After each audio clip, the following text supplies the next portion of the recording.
happy holidays. This is Domain Dave from CheapWineFinder.com. And yep, this is in holiday mode. We've got a bubbly, the first champagne of the year or of the season. We've done California sparkling wines, champagne-style wines, but this is the first French one, and it's a bargain. This is Kirkland's Signature Brut Champagne. We did the 2022 one, I think. This is in 2025. Back then, it was $19.99, and now it's $22.99, but, well, so is everything else. So what we have here is a champagne from Manuel Jennison. That's my version of his name.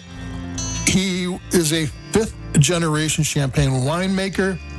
He had his own champagne house, but in the last couple of years, LVMH, I think it is, they're the people who own Dior, Louis Vuitton, and in spirits, they own Krug and Dom Perignon and Moet Chandon. And they bought his land and his facilities for those.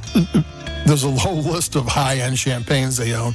And they bought his winery, his vineyards, to feed those wines. So he had some very nice wines. And that's the thing about champagne. There's hundreds of different champagne houses, and most people can name about 10, and maybe have had 3 or 4. But I'm going to take a sip of this one because it's champagne, and I got a chilled glass of it.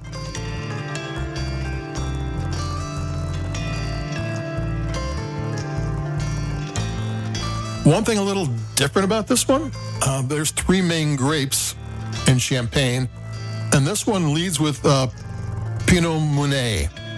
It's a red grape. It's a grape that's usually the 3rd grape in champagne. Then it's followed by Pinot Noir and Chardonnay. So it's but it tastes a little different because the lead grape is the grape that is normally the supporting grape. And it does. There's a little bit more of a melon thing going on, maybe a little more stone fruit happening. It is even though the 2 lead grapes are both red grapes, you're not getting that cherry and what have you. This is citrusy and rounded citrus, some fruit, some peaches, pears, that type of thing.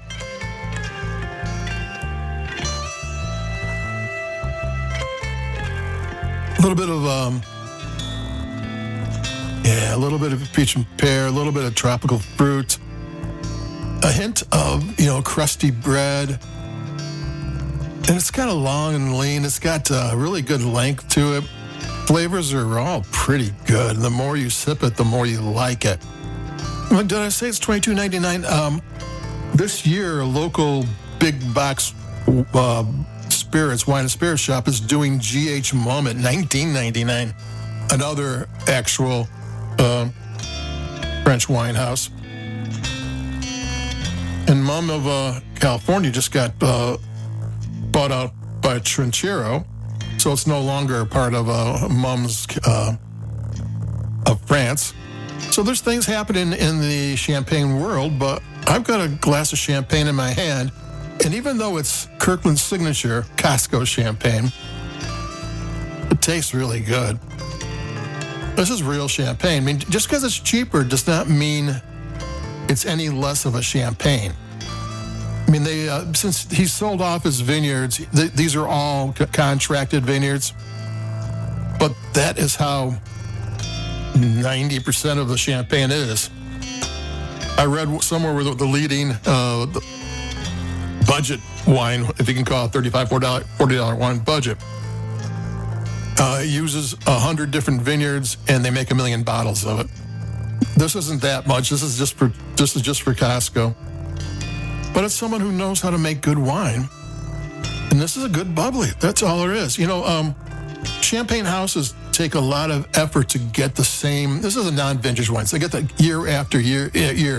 You're getting the same experience. You're going back to that experience that kind of blew you away at one time at your wedding, at a anniversary, at a New Year's Eve.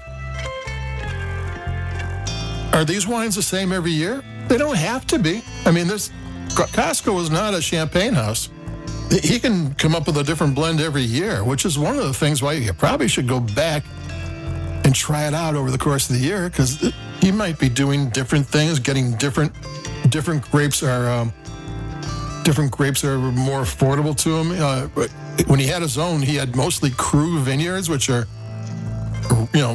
some of the top vineyards. I'm going to take another sip of this.